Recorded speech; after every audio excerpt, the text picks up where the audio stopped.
बांग्लादेश ने भारत की गर्दन दबोच ली है। सिर्फ यही नहीं बल्कि भारतीय तनसीबात पर हमले किए जा रहे हैं और बांग्लादेशी अवाम ने भारत को एक वाज़ेह पैगाम दे दिया है कि अब भारत का सिक्का बांग्लादेश में नहीं चलने वाला। सेवन सिस्टर्स को लेने की बात की गई है। सिलीगुड़ी कॉरिडोर पर बड़ी हलचल मच चुकी है। भारतीय हाई कमीशन के बाहर, सिफारत खाने के बाहर बड़ी तादाद में बांग्लादेशी अवाम इकट्ठी हो चुकी है और भारत को एक बड़ा वाज़ेह पैगाम दिया जा रहा है कि अब भारत की खैर नहीं है। दिल्ली सरकार लरज उठी है, भारत में हलचल मच चुकी है और इस वक्त रॉ का जो इन्फ्लुएंस है वो हमें बिल्कुल खत्म होता हुआ दिखाई दे रहा है। बांग्लादेश ने एक जो पैगाम दिया भारत को वो ये भी है कि आने वाले इंतखाबात में अब भारत की जो कठपुतली हुकूमत थी, भारत की जो इन्वेस्टमेंट थी वो अपने पास ही रखे। अगर मदाखलत की कोशिश की गई तो फिर उनके साथ ऐसा सलूक किया जाएगा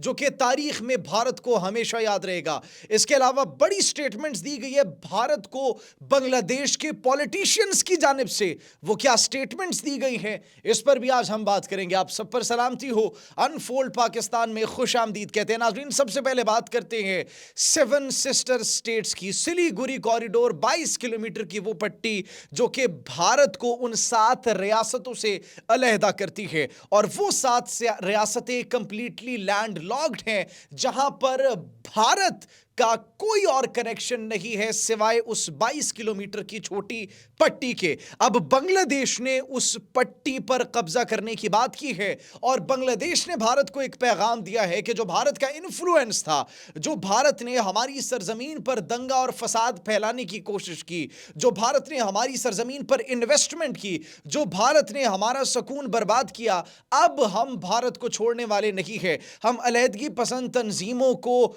सपोर्ट करेंगे और भारत के खिलाफ हम मैदान में उतर जाएंगे। अगर भारत ने अब कोई भी इंटरफेरेंस की कोशिश की तो फिर भारत को हमारी तरफ से कोई माफी नहीं मिलेगी। नाज़रीन, जिन 7 सिस्टर स्टेट्स की बात कर रहे हैं उनमें अरुणाचल प्रदेश आती है, आसाम आती है, मणिपुर आती है, नागालैंड आती है, मिजोरम आती है, मेघालय आती है और त्रिपुरा आती है। और आपको हम ये भी बताते चलें कि ये वो 7 रियासतें हैं जहां पर पहले से ही अलहदगी पसंद तंजीमें मुतहर्रिक हैं और जो भारत को तस्लीम ही नहीं करती, वो खुद को एक आजाद रियासत डिक्लेयर करती है। नाज़रीन, अरुणाचल प्रदेश के हवाले से बड़ी हलचल और बड़ी खबरें मौसूल हुई थी और यह भी कहा जा रहा है कि चाइना ने अपनी मिलिट्री को भारतीय सरहद पर डिप्लॉय करना शुरू कर दिया है और अरुणाचल प्रदेश को तो भारत की इस रियासत को, जो कि भारत कहते हैं यह हमारी रियासत है, चाइना कहते हैं कि यह हमारी स्ट्रेटेजिक लोकेशन है, इससे हमारी तारीख वाबस्ता है, हम तो इसको अरुणाचल प्रदेश कहते नहीं है। और चाइना ने उसको जांगनान का नाम तक दे दिया है और भारतीय एक जो मुसाफिर खातून थी जो कि ट्रैवल कर रही थी उसको डिटेन किया गया और उसको एक्सेप्ट ही नहीं किया गया कि Arunachal Pradesh is not a part of India, ये चाइना का हिस्सा है और इसको जांगनान का नाम दिया गया था। इसके अलावा नाज़रीन, अगर दीगर खबरों की बात करें जो कि हमें इस वक्त मौसूल हो रही है और अगर पिछले चंद महीनों की खबरों की हम जो है वो तस्दीक करके आपको बताएं तो उसमें जो खबरें मौसूल हो रही थी तो उनमें नाज़रीन अलहदगी पसंद तंजीमें वहां पर इतनी एक्टिव थी कि नागालैंड के अंदर फ्रीडम फाइटर्स और दीगर उन रियासतों के अंदर जो फ्रीडम फाइटर्स थे उन्होंने भारत के पेट्रोलिंग यूनिट्स को निशाना बनाया, भारत के फौजियों को निशाना बनाया और चुन चुन कर भारतीय फौजियों को मारा और भारतीय फौजियों को हलाक करने के बाद भारतीय फौजी उन फ्रीडम फाइटर्स का कुछ भी नहीं कर सकी। सिर्फ यही नहीं बल्कि नागालैंड ने तो भारत से मुकम्मल तौर पर अलहदगी का एक कॉन्स्टिट्यूशन भी जो है वो मुतारिफ करवाया, कहा कि ये हमारा आइन है, ये हमारा कॉन्स्टिट्यूशन है और हम भारत के ज़ेर असर नहीं आते, हम भारत की हुक्मरानी में, मोदी सरकार की हुक्मरानी में बिल्कुल भी नहीं आते। ये कहना था वहाँ के लीडर्स का, ये कहना था वहाँ की अलहदगी पसंद तंजीमों के लीडरान का। तो नाज़रीन, अब सिर्फ यही नहीं बल्कि अब बांग्लादेश से भी सदाएं आना शुरू हो चुकी हैं और बांग्लादेश میں بھارتی تنصیبات کو نشانہ بنایا جا رہا ہے، ان کو نظر آتش کیا گیا اور بھارت کی وہ انویسٹمنٹ جو کہ انہوں نے کی تھی ان پتلوں کو جلایا گیا، ان پتلوں کو جوتے کے ہار پہنائے گئے اور نظر آتش کیا گیا۔ اب recently march to Indian High Commission کے نام سے ایک احتجاج بھی کیا جاتا ہے اور اس احتجاج میں ڈھاکہ میں بڑی تعداد میں بنگلہ دیش کی عوام سڑکوں پر نکلتی ہے اور بھارتی سفارت خانے کے باہر جا کر اپنا احتجاج ریکارڈ کرواتی ہے اور دہلی کو ایک پیغام دیتی ہے کہ اب دہلی کی مداخلت ہرگز برداشت نہیں کی جائے گی، بہت ہو گیا۔ ہم نے اپنے ماضی میں بڑے سبق سیکھ لیے کہ کس طریقے سے دو بھائیوں کو علیحدہ کرنے کے لیے بھارت نے جو کردار ادا کیا اور جو ہمارے ذہنوں میں ایک نیگیٹو امیج کو پروان چڑھایا گیا اور ایک جو پروپیگنڈا کیا تھا، اب وہ تمام تر حقائق ہماری آنکھوں کے سامنے آ چکے ہیں اور اب مزید یہ گھناؤنا کھیل ہم برداشت نہیں کریں گے۔ That's what they are saying۔ Bengali عوام جو ہے وہ اب مکمل طور پر پاکستان کا ساتھ دینے کے لیے، پاکستان کے ساتھ آگے بڑھنے کے لیے اور پاکستان کے لیے ان کے دلوں میں جو محبت ہے، وہ جو محبت انہوں نے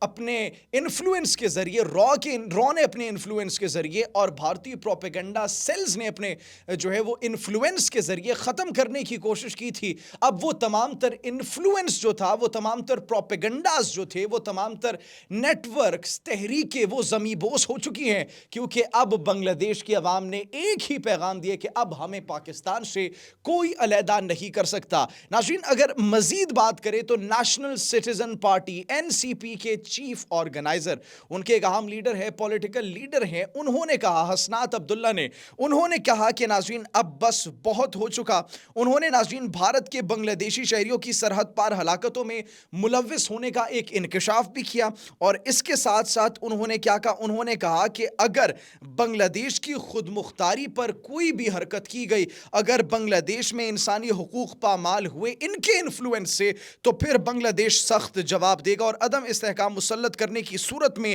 مزاحمت سرحد پار تک پھیلا دیں گے۔ What does that mean؟ اس کا مطلب صرف بنگلہ دیش میں مزاحمت نہیں ہوگی بلکہ بھارت کے اندر بھی اب مزاحمت ہوگی، ان 7 ریاستوں کے اندر بھی مزاحمت ہوگی اور وہ امپورٹنٹ اسٹریٹجک لوکیشن جو ہے سلیگوری کوریڈور، جس کو بھارت کی چکن نیک کہا جاتا ہے، اس پر پیر رکھ دیا جائے گا، اس کو دبوچ لیا جائے گا اور بھارت کی سان سے بند کر لی جائیں گی۔ صرف یہ نہیں ناظرین، what else he says، Hasanat Abdullah what else he says، وہ یہ کہہ رہے ہیں کہ بھارت سامراجی ہتھ کنڈوں، اطلاعاتی جنگ اور اقلیتی کارڈ استعمال کر کے خطے میں انتشار پھیلا رہے ہیں۔ اب 54 سال بعد بنگلہ دیش کو یہ علم ہو چکا ہے کہ اس پورے خطے میں امن کو برباد کرنے والا ملک کون ہے، وہ بھارت ہے۔ صرف یہ نہیں بلکہ ناظرین بھارت کی ہمسائے ممالک میں جو مداخلت تھی اب وہ بھی ایکسپوز ہو چکی ہے۔ نیپال میں ان کا جو کردار تھا ایکسپوز ہو چکا ہے، بنگلہ دیش میں جو کردار تھا ایکسپوز ہو چکا ہے، سری لنکا میں جو کردار تھا وہ ایکسپوز ہو چکا ہے، پاکستان میں